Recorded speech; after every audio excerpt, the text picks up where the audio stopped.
Now, one of my favorite things about mythology is being able to go down weird rabbit holes. Sometimes you look into something and it starts to make sense, and then you look into it more, and it actually makes less sense, until you've looked into it so much that it makes so little sense that it makes sense.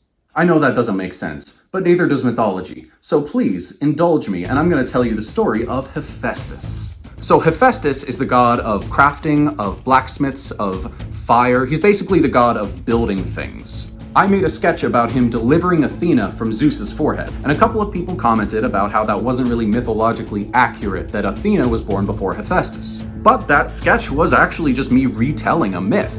In the Olympian Odes from around 500 BC, Athena was born when Hephaestus smacked Zeus in the head with an axe, and she was born from his forehead. Okay, cool, so Hephaestus came first. Case closed. Or is it? Let me tell you what happens next. Athena was born from Zeus's forehead, and she was so cool and awesome, and she was already grown up, and everybody loved her.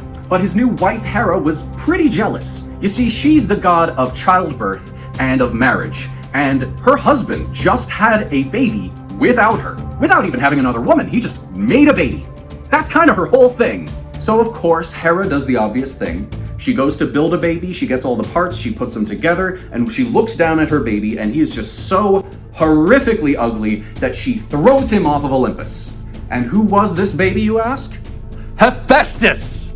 Okay, so Hephaestus was born because Athena was born. But Athena was born because Hephaestus delivered her, but he was born because she was... I know that doesn't seem to make sense, but I have one more myth that should clarify things. See, before Zeus was the king of the gods, god of the kings, weaver of fates, he was a baby, and his dad Kronos was in charge. But of course, there was this prophecy that told Kronos he would be overthrown by his child. So he did the only logical thing.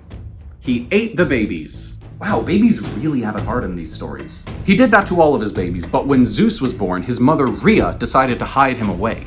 She left him in a cave to be protected and raised by shield warriors and a goat. But baby Zeus was basically the prince of the universe and also kind of Rhea's only child at this point. So she also left a golden robot dog to guard him. So where did this robot dog come from? Who built it? Obviously Hephaestus! So Zeus was born, and he gave birth to Athena, and because of that, Hera gave birth to Hephaestus. But also, Hephaestus was already building stuff when Zeus was born. So how do we reconcile all of these things? One potential answer is that Greece wasn't really a country, it was an empire. Ancient Greece was made up of hundreds of different countries, all with their own cultures, beliefs, and politics. There is no set canon, there's no one right way to tell the story, because Greek mythology is just hundreds of different stories told across hundreds of countries, across hundreds of years, told and retold up till this present day. See, that does seem like the logical answer, and that hopefully should satisfy you. If you're a nerd! But what if there was a way to get all of these different canons and connect them?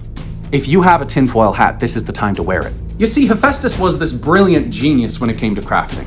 He made a bunch of different autonomous robots. He made a net that was invisible and unbreakable. He made Zeus's lightning. His whole thing was creating all kinds of amazing, impossible contraptions. What if, and bear with me, what if Hephaestus built a time machine?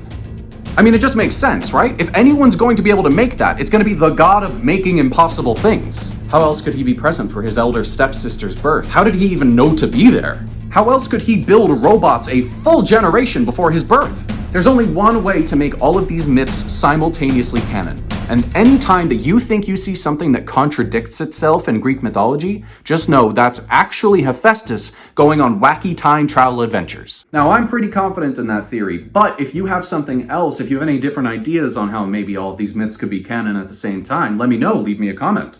Also, please like, subscribe, all that nice stuff. Thank you very much for watching. I hope your day is awesome.